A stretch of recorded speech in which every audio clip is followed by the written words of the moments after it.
अस्सलाम वालेकुम। दुरूद शरीफ पढ़ लें।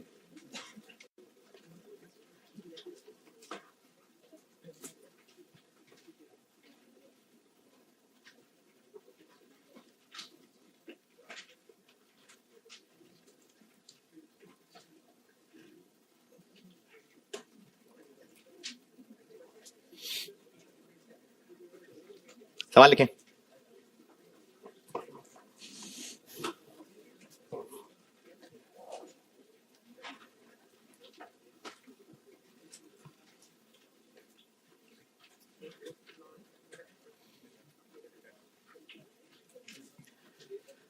Cost of plant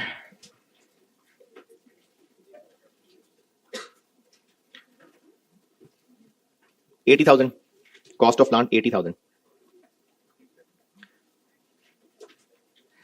life 4 years।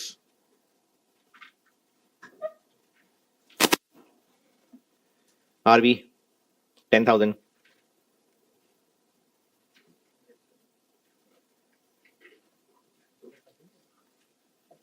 Sales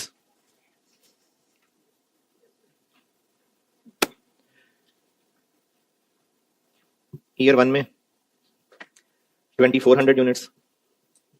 2400 units 2400 units. It will increase by 300 units every year. It will increase by 300 units every year.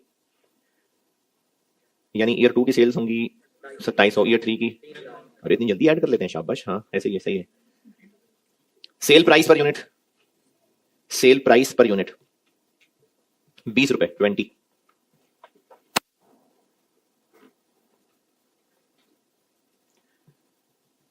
Variable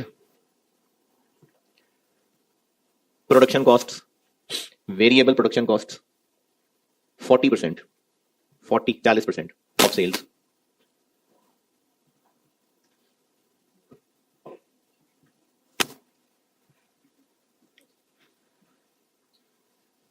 incremental fixed production cost, incremental fixed production cost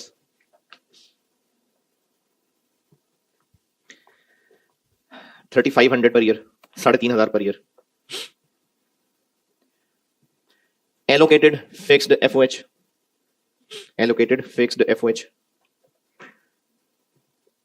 2000 per year, 2,000 रुपए per year.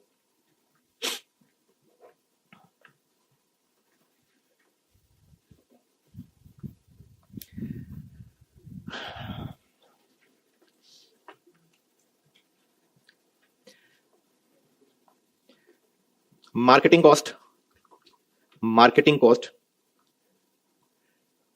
will be incurred as follows. Marketing cost will be incurred as follows.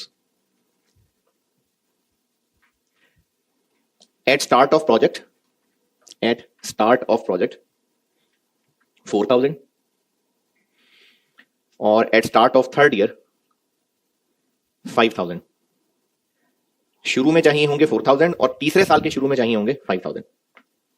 एक मैंने कहे हैं at start of project यानी अभी, और एक कहे हैं at start of third year.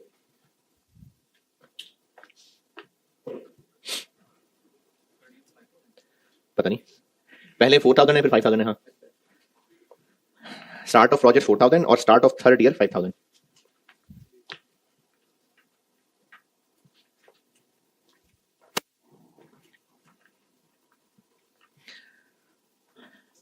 A special machine,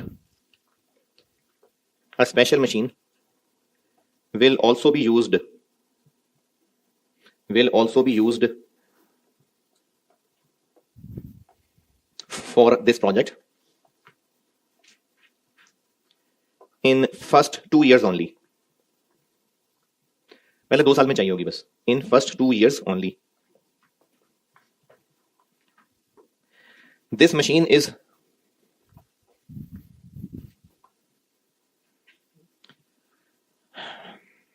currently owned by business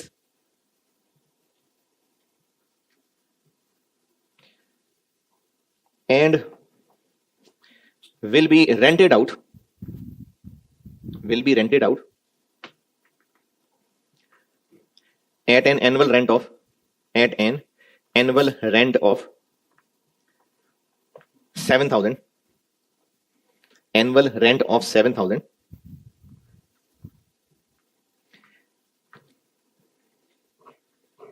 payable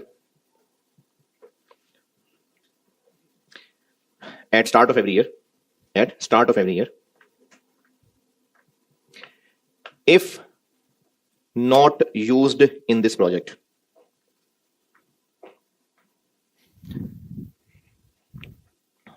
यानी हमें इस प्रोजेक्ट के लिए पहले 2 साल एक मशीन चाहिए जो अभी हमारे पास है, और हम एनुअली 7,000 किराए पे दिया करते हैं। अगर इस प्रोजेक्ट पे ना यूज हुई तो फिर भी किराए पे दे देंगे। Cost of capital, cost of capital 11%, 11% आपसे रिक्वायर्ड है। एनपीवी कैलकुलेट करते हैं, मैं तो कर ही दूंगा, आपसे रिक्वायर्ड है पहले।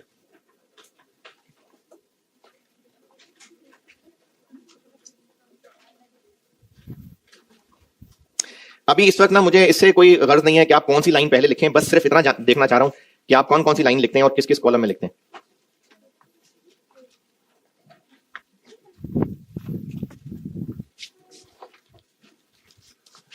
टाइमलाइन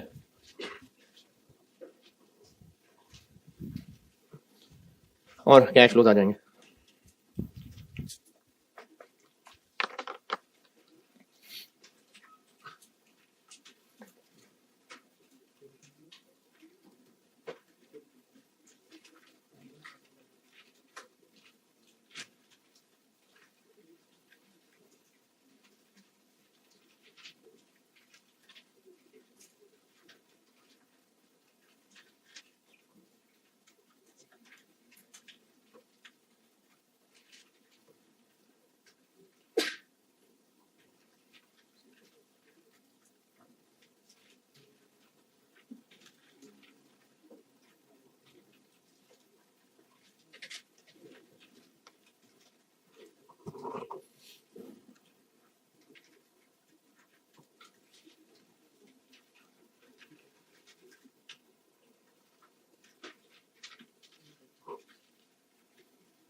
पता नहीं, देखता हूँ।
देखता हूँ, कर लिया तो मैं करता हूँ सॉल्व।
अगर सही कर रहे होंगे तो अब तक कर लिया होना चाहिए था।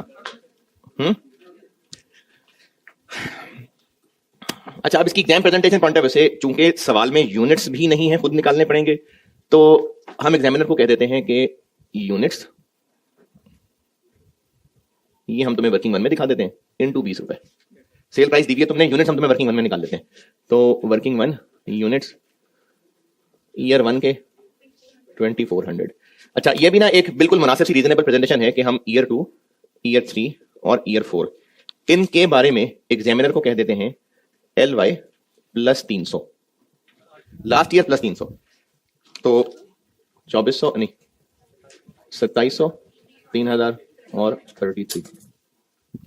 तो ये एग्जामिनर को यूनिट्स निकाल दिए इनटू 20 रुपए, तो सेल्स आ जाएंगी 48,000, 54, 60 और 66। वेरिएबल प्रोडक्शन कॉस्ट 40% है, तो इसमें बस इतना कह देते हैं कि 40% सेल्स। यानी हम पेपर मार्कर को बता रहे हैं कि हम कौन कौन सी फिगर्स कैसे कैलकुलेट कर रहे हैं। बस अब इसका 40 कर लें। 19 200, 21600, 24,000, 26 400। फिक्स प्रोडक्शन में जो इंक्रीमेंटल वाली हैं वो रेलिवेंट है, जो एलोकेटेड है वो नहीं है। 3500।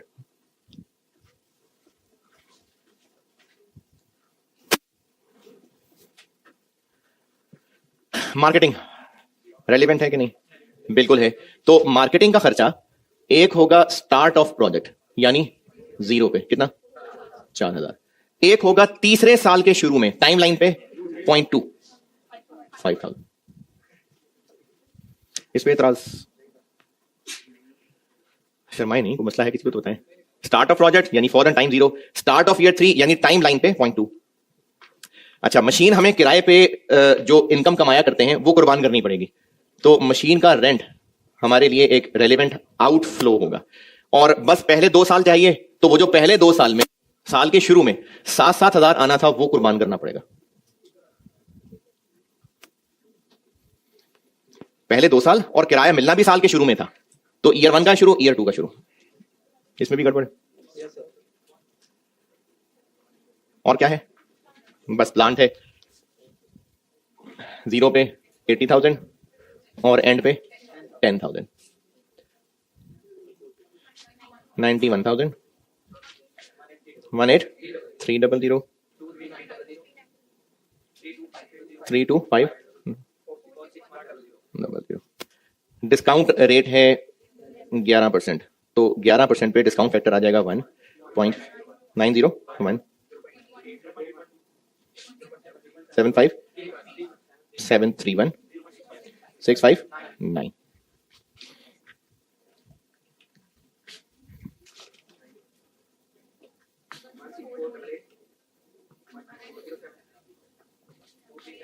टू 3758,303,80। तो एनपीवी हो गई 967 नेगेटिव। तो अगर सिर्फ कैलकुलेट एनपीवी करने का कहा है तो ये आंसर हो गया, और अगर एडवाइस करना है तो मना कर देंगे क्योंकि नेगेटिव एनपीवी। अब बताएं इसमें किस कैश फ्लो में अमाउंट का और टाइम का एतराज है, बताइए जी।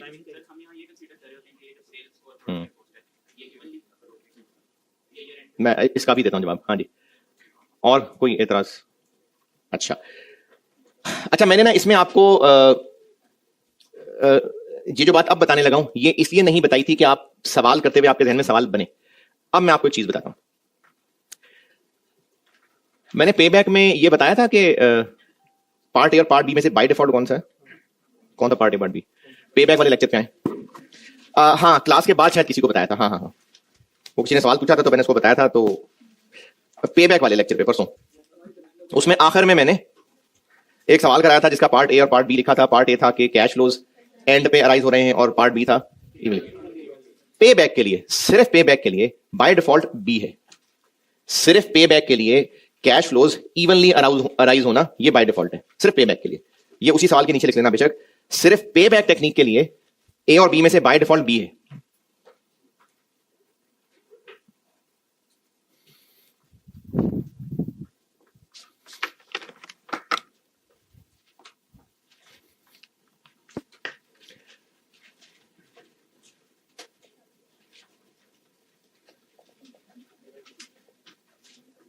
डीसीएफ टेक्निक्स वाले सवाल यानी एनपीवी और आईआरआर वाले सवाल के लिए ना कुछ 2-3 असम्पशन है।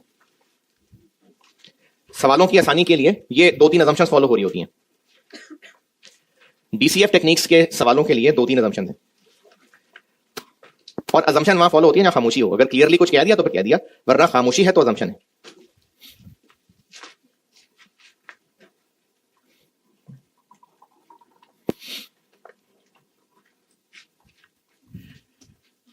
नंबर 1,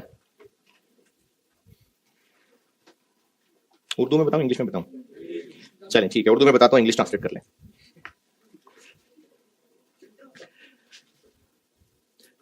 जो इनिशियल इन्वेस्टमेंट है वो टाइम 0 पे अकर हुआ करेगा कैश फ्लो। इनिशियल इन्वेस्टमेंट का आउटफ्लो टाइम 0 पे आता है। अच्छा, अब आप कहें कि इसमें assumption वाली क्या बात है? क्योंकि सवाल में ऐसा हो सकता है कि हमने जो फैक्ट्री सेटअप करनी है उसमें 2 साल लग जाएंगे। कुछ पैसा 0 पे होगा, कुछ साल बाद पे होगा, कुछ 2 साल बाद पे होगा। तो सवाल में ऐसा हो सकता है। खामोशी है तो बाय डिफॉल्ट 0 पे हुआ करेगा। ये मतलब है इस पहली assumption का कि जो इनिशियल इन्वेस्टमेंट है वो आउटफ्लो टाइम 0 पे आया करेगा। इसको assumption इसलिए कह रहा हूं क्योंकि सवाल में कुछ अलग हो सकता है। सवाल वाला कह सकता है कि इस फैक्ट्री सेटअप में 1 साल लगेगा, शुरू में इतने पैसे देंगे, साल बाद इतने पैसे देंगे। फिर तो कह दिया सवाल ने। नहीं कुछ ऐसा कहा तो जो भी इन्वेस्टमेंट है वो सब 0 पे आएगी। दूसरी assumption,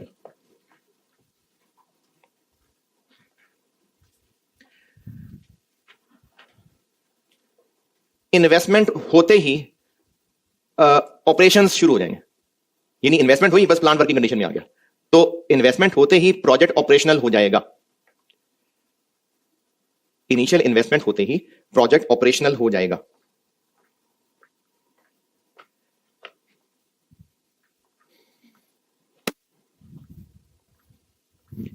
तीसरी बात,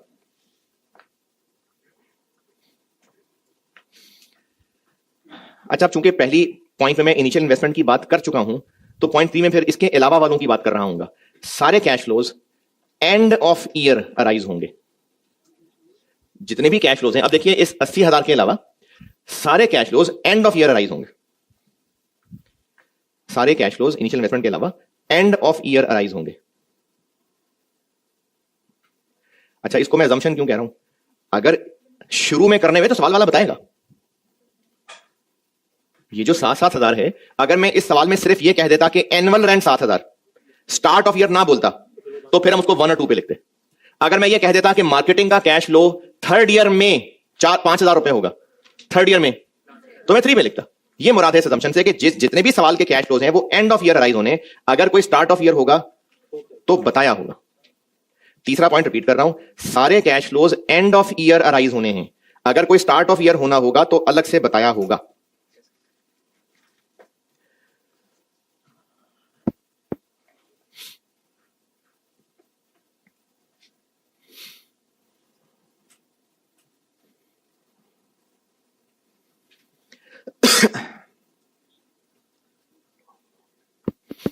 चलें, ये होती हैं assumptions DCF टेक्निक की। अब ये assumptions बताने देने के बाद अब बताएं इसमें क्या पूछना। सही है, चले जी, ये होते हैं एनपीवी सवाल की एक नॉर्मल एग्जाम प्रेजेंटेशन। अब ये जो कैश फ्लोज हैं इनमें मजीद क्या क्या मुश्किलें आएंगी, उनको मैं DCF टेक्निक्स की एडजस्टमेंट्स कह के पढ़ाता हूं। एडजस्टमेंट्स कह लें, कॉम्प्लिकेशंस कह लें इन DCF क्वेश्चंस। DCF क्या है? Very good question.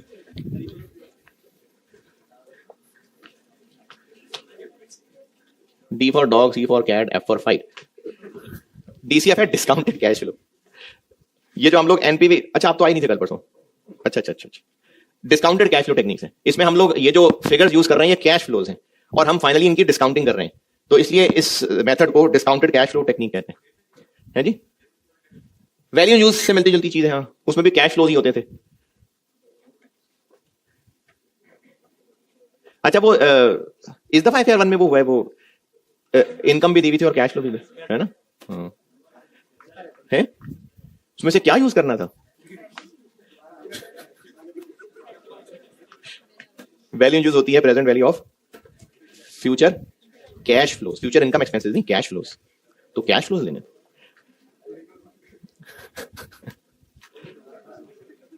अच्छा, DCF के क्वेश्चंस में 3 चीजें पढ़ानी है आपको। अभी लिस्ट लिख देता हूं ताकि टोटल पता हो कि हमने इसमें क्या एडजस्टमेंट पढ़नी है। एक चीज है टैक्स, एक है इन्फ्लेशन और एक है working capital. Working capital, tax, inflation और वर्किंग कैपिटल।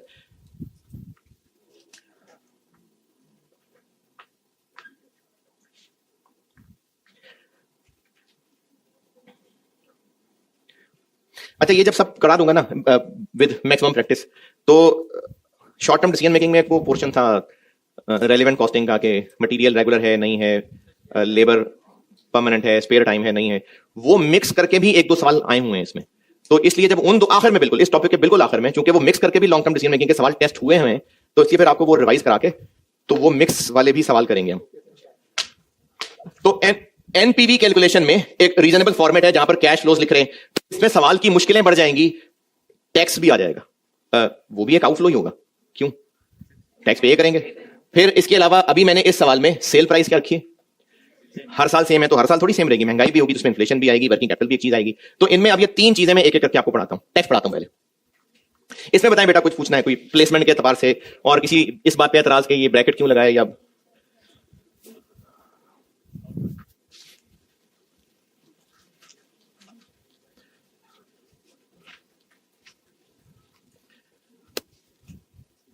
यार वैल्यू यूज में इनकम यूज करके आए हैं।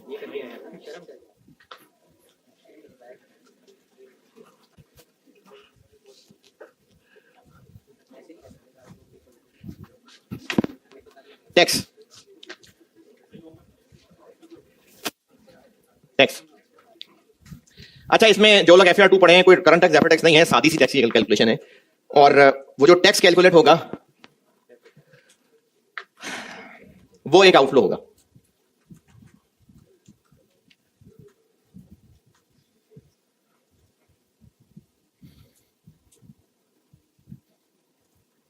टैक्स एक कैश फ्लो होगा और टैक्स की कैलकुलेशन एक सेपरेट वर्किंग में कर रहे हुआ करेंगे हम।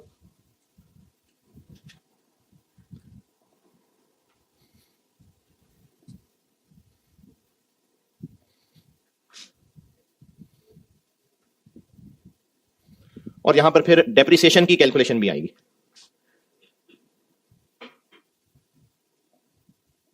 अच्छा, अभी जो पहले सवाल सॉल्व किया था उसमें डेप्रिसिएशन नहीं लिखी गई, क्यों?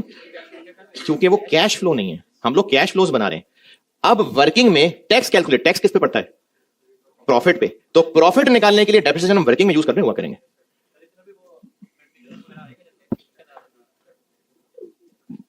इसमें टैक्स की कैलकुलेशन में कोई इतनी गहराई नहीं होगी कि वो अब इसमें डेफर टैक्स या वो टैक्स की प्रोविजन वगैरह इतना नहीं होगा, तो सादी सी कैलकुलेशन होगी।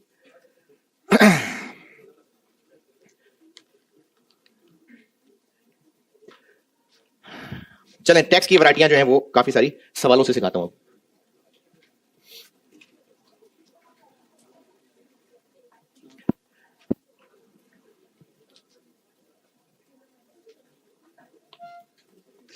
ये लिखा? चलें सवाल लिखें।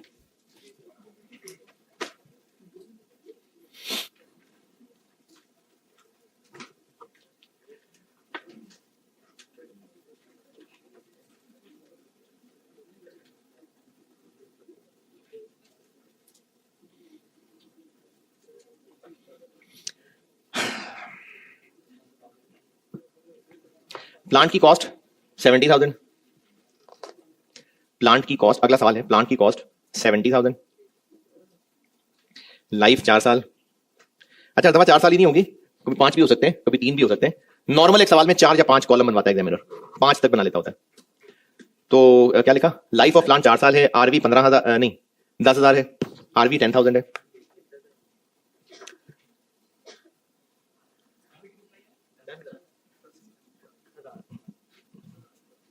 सेल्स ईयर 1 में 40,000, ईयर 2, ईयर 3, ईयर 4, 4 बता रहा हूं। सेल्स बता रहा हूं ईयर 1, 2, 3, 4। ईयर 1 में 40,000, ईयर 2 50,000, फिर 60, 70, 40, 50, 60, 70।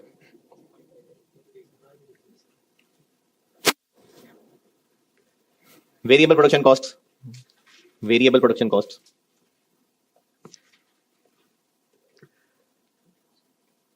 40% of sales, 40% of sales।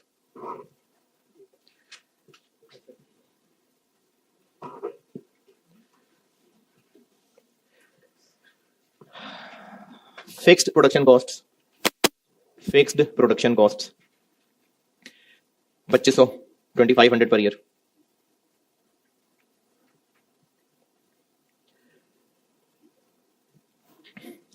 Tax depreciation, tax depreciation is equal to accounting depreciation. Tax depreciation is equal to accounting depreciation, which will be charged on straight line basis.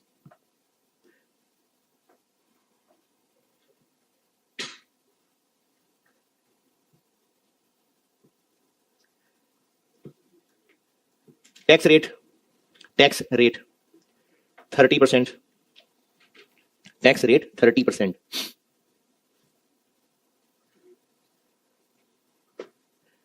Cost of capital 14%। 14%। मुझसे required है,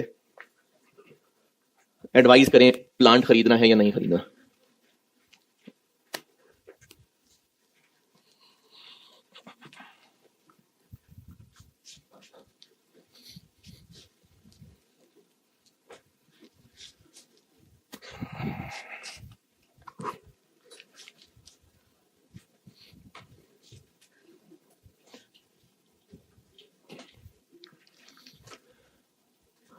sales 40, 50, 70। अच्छा, मैं आगे किसी सवाल में ऐसा कर भी दूंगा, अभी चलो जबानी बता देता हूं। चूंकि सेल्स सवाल में गिवन है और वेरिएबल कॉस्ट कहा है 40% ऑफ सेल्स है, तो आप 2 लाइनें लिखने की बजाय कंट्रीब्यूशन की लाइन भी लिख सकते हैं, और एग्जामिनर को आप ब्रैकेट में ये कह सकते हैं कि कंट्रीब्यूशन सेल्स दीनी है तुमने इनटू 60%। तो बिल्कुल ठीक है ऐसे।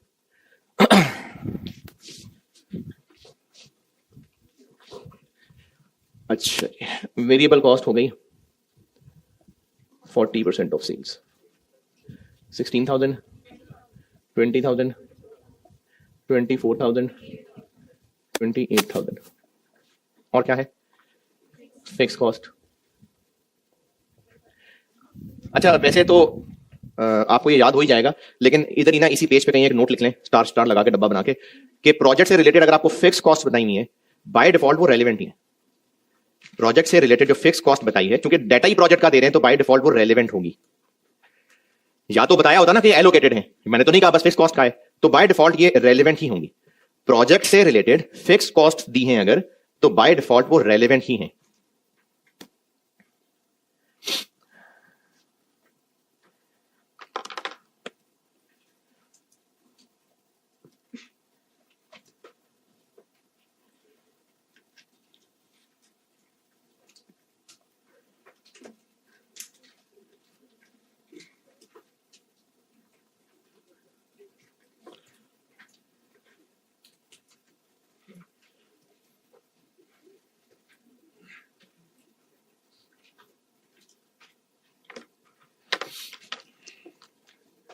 जी कितना है 2500।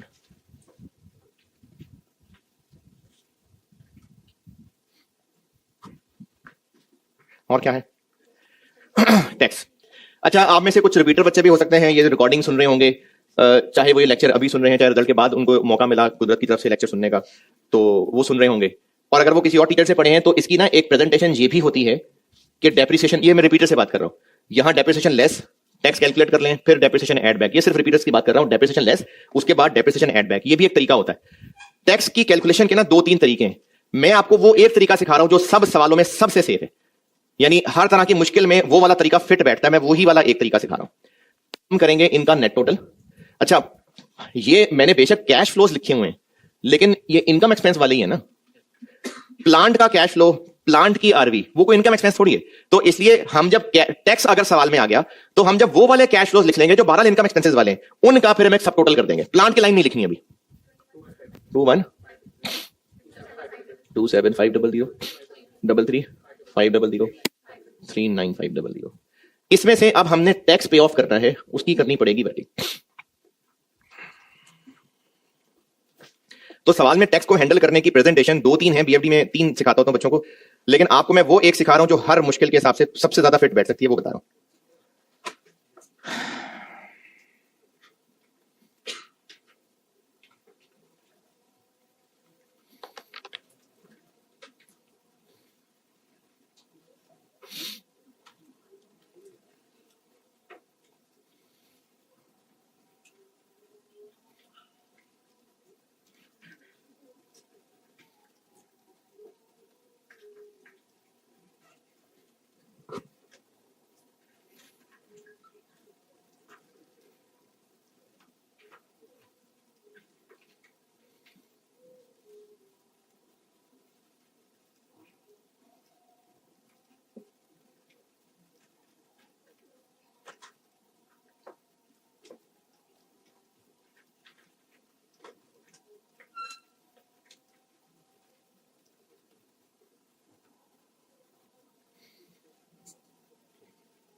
अच्छा ये मैं ना अब intentionally year 1, year 2, year 3, year 4 लिख रहा हूं। अभी आपको इसकी वजह नहीं समझ आएगी, अगली क्लास में जो मैं इसकी वैरायटी कराऊंगा तो इसकी वजह समझ आएगी कि मैं ईयर 1, 2, 3 क्यों लिख रहा हूं।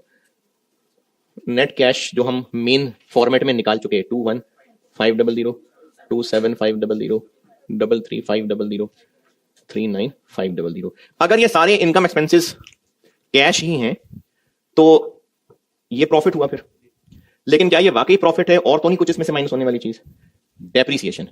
तो डेप्रिसिएशन को यहां ही लिख देते, नहीं वो कैश फ्लो नहीं है, तो डेप्रिसिएशन यहां नहीं आना, लेकिन टैक्स की कैलकुलेशन करते हुए हमें यहां से डेप्रिसिएशन माइनस करनी है तो प्रॉफिट निकलना है। और डेप्रिसिएशन अकाउंटिंग पर्पसेस वाली का टैक्स पर्पसेस वाली? नहीं, इस सवाल में तो कहा है ना सेम वैसे टैक्स, क्योंकि हमने प्रॉफिट निकालना है। अच्छा यहां पर जिसको टैक्स ओवर हुआ होगा वो ये सोच रहा होगा, अभी पूछा नहीं, चलो मैं खुद ही बता देता हूं कि नहीं सर अकाउंटिंग डेप्शन ऐड बैक कर लेते हैं, टैक्स डेप्शन माइनस कर लेते हैं, तो कर लो। नहीं लेस ही नहीं हुई तो ऐड बैक कौन सी करनी है? तो इसलिए इन नेट कैश फ्लो में से हमने टैक्स डेप्रिसिएशन माइनस करनी है।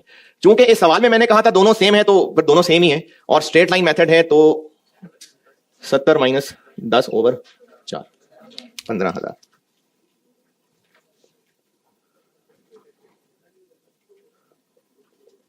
तो प्रॉफिट बन जाएगा 6,500 12500 17 1850।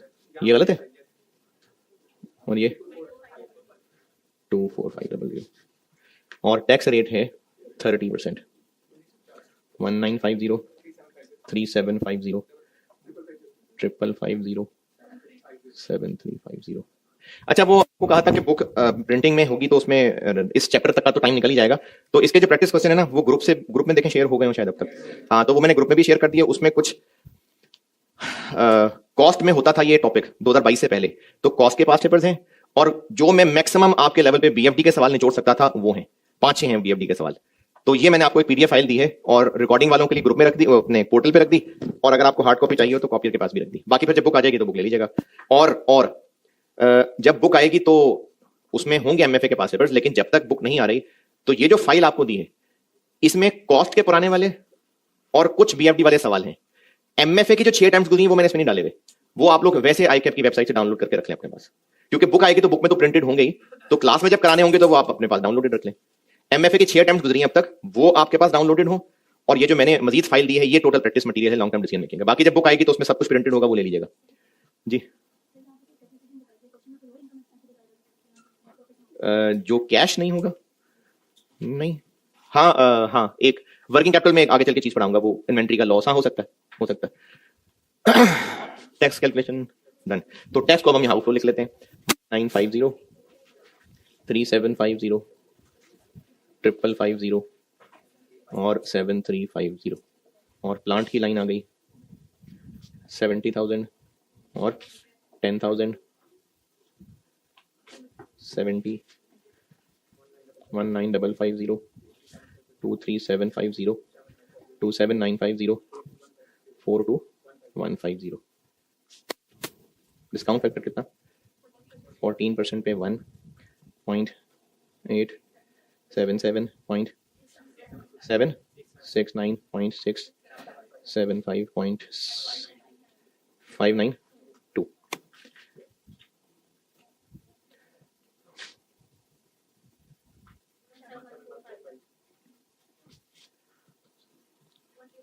वन 264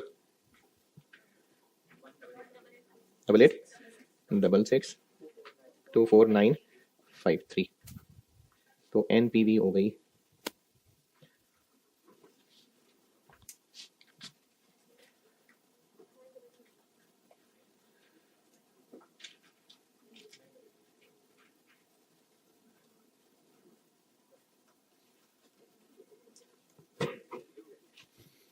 जी।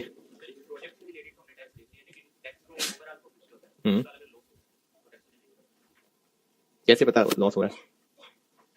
बाकी बिजनेस पे लॉस है कि कैसे पता? नहीं पता ना, तो नहीं है, इंशाल्लाह नहीं है लॉस। लेकिन मैं ये बाकियों को सवाल इसलिए दोहरा रहा, ये टैक्स की कैलकुलेशन की ना मैं अगली क्लास में और वैरायटियां कराऊंगा, तो लॉस लाऊंगा उसमें। 9228 पॉजिटिव। तो इसका कंक्लूजन ये बना कि खरीद लें, एनपीवी पॉजिटिव है तो खरीद लें। चल ठीक है जी, अल्लाह हाफिज।